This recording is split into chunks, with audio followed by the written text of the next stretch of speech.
Good afternoon and welcome to the Return Homestead.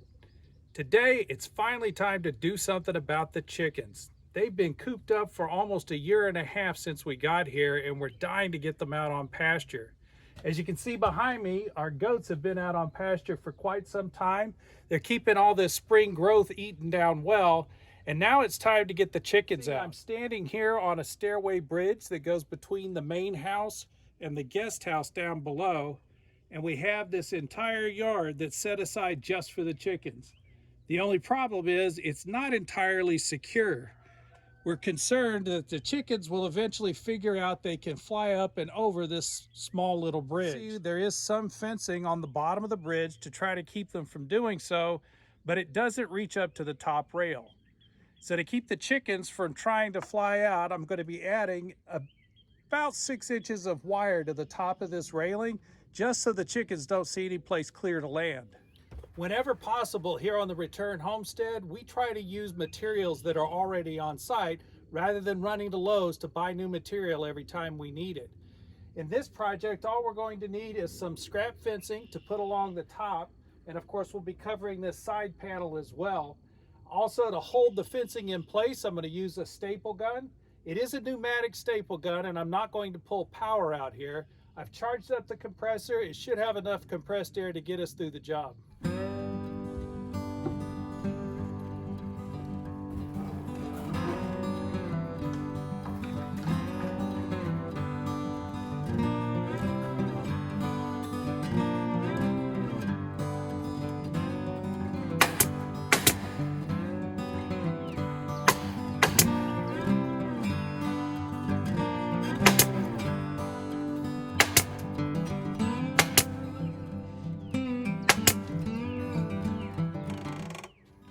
Always bring extra staples.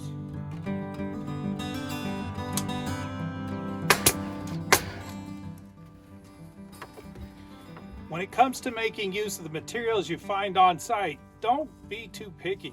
Sometimes you're going to have fencing that's going to be well bent, well used and abused. It may have some broken rungs in it, but think about what you're trying to keep in. It's a chicken. Chicken's not going to put a whole lot of pressure on this fence. It's only a deterrent to keep them from trying to fly out. So I think we can make this piece work just fine.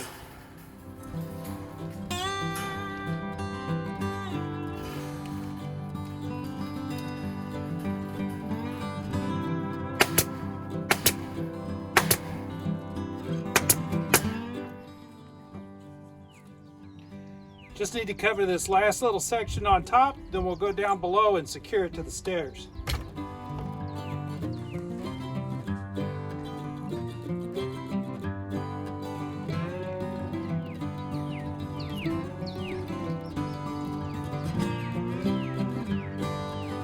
If you need to, don't be afraid to modify the fencing.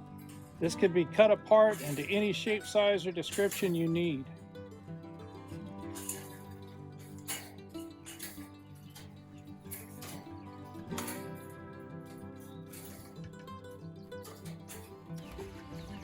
If you're like us when you make your move, you'll probably be buying a piece of property that someone has been living on. And these materials are going to be all over the property.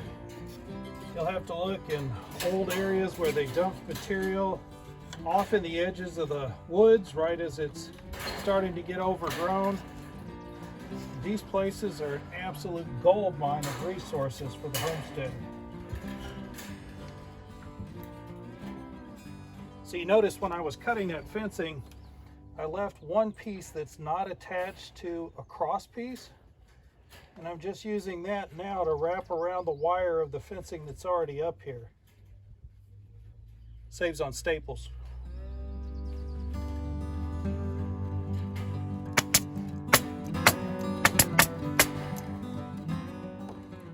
It's another thing worth mentioning. You're not always going to have exactly the right tool on the job to get things done. The right tool, though, is the one that actually gets it done. This little stapler I picked up from somebody about 4 years ago, and although the staples are extremely narrow, which makes it difficult to do fencing, with a little finagling I can get that around the wire, and it does a great job of holding everything in place.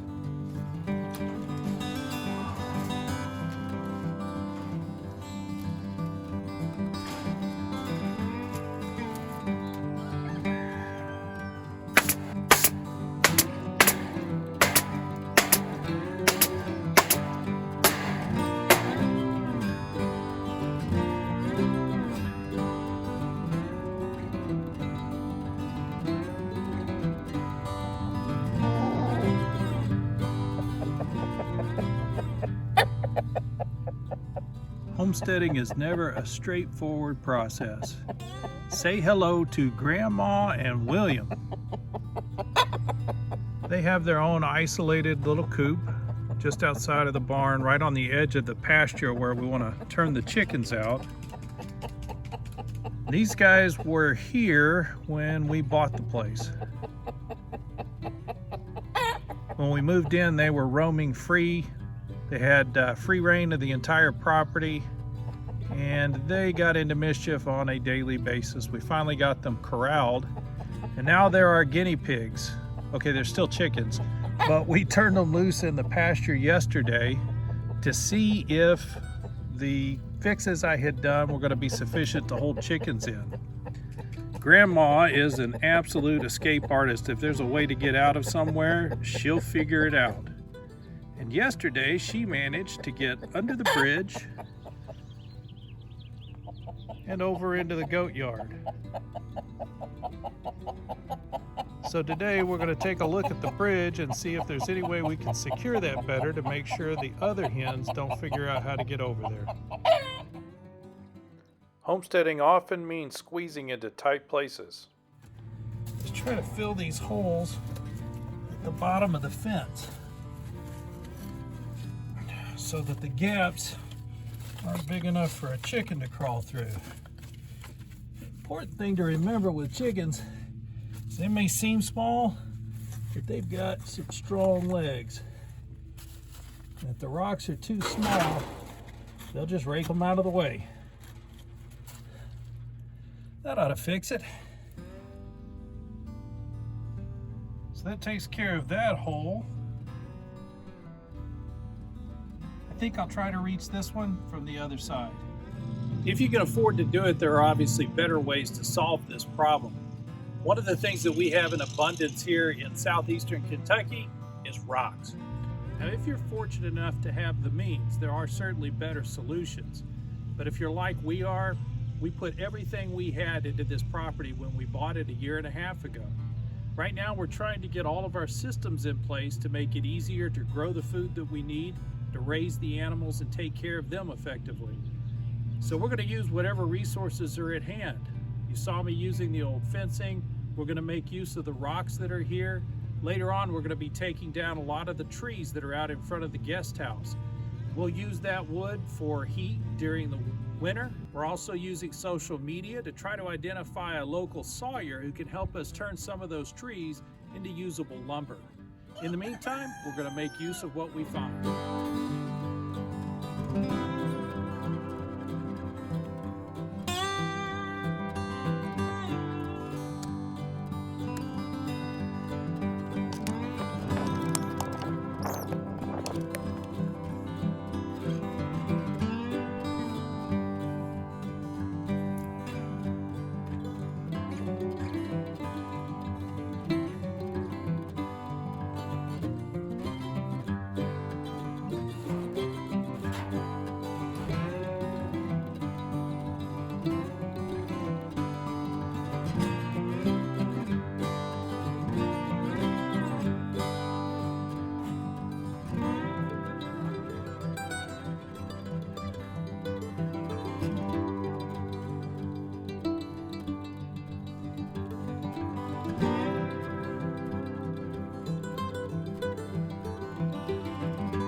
This will be one place where we're going to have to make an exception and hope that the chickens don't come through. We've got water coming out of the rocks all over the property. One of the places that it emerges is right here at the top of the goat yard. Runs down to the stairs and then comes down the hill here. We've managed to use the rocks that were here to redirect the stream so that it doesn't run up under the house. And we're able to funnel it down the front of the goat yard and out underneath the driveway onto the property. So while I want to fill this hole, I want to make sure that I leave plenty of room for water to escape. so that it doesn't back up and start washing back the other direction toward the house.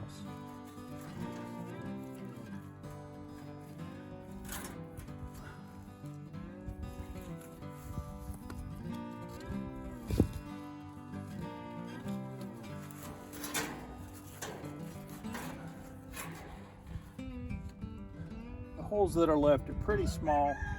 I don't think a chicken's going to be crawling out through there. Our escape artists are almost ready, but I'm pretty sure William, who likes to fly, actually used the top of the run at the top of the hill to get out yesterday.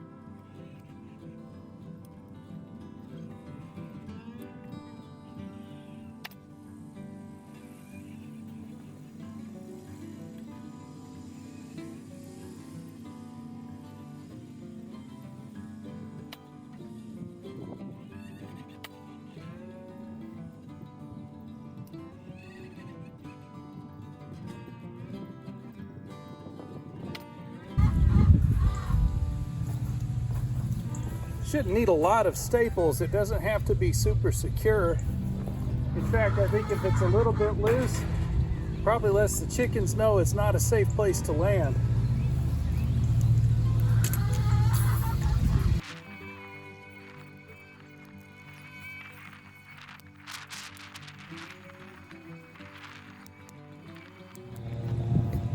That will hopefully convince the chickens that there's no safe place to land. Maybe they won't try to fly out again. At least the rooster. Grandma doesn't fly much anymore. In fact, I've never seen her leave the ground. But she does give us 5 eggs a week, so we hang on to her. Right now it's time for her to go to work. Let's see if she can get out of this yard now.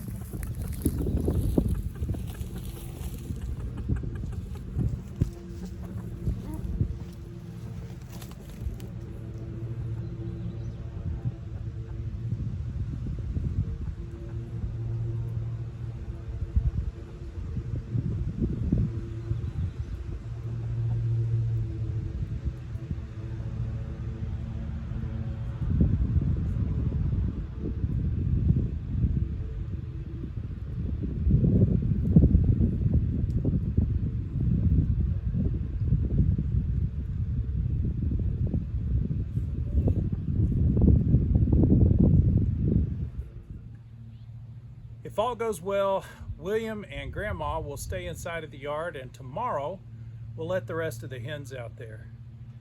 It's a certainty that if you're homesteading, there's always going to be more to do. I remember our neighbor out in Nevada, Joe Baptiste. He was a rancher who'd lived out there his entire life. And the first day I met him, I talked to him along the fence. We had a long discussion that ended with me asking him to make sure I didn't do anything stupid. His reply was kind of interesting. He said, the thing you got to remember is there's always more to do, and it'll all get done. You just can't get in a hurry about it. Thanks for joining us here on the Return Homestead. We'll see you next time.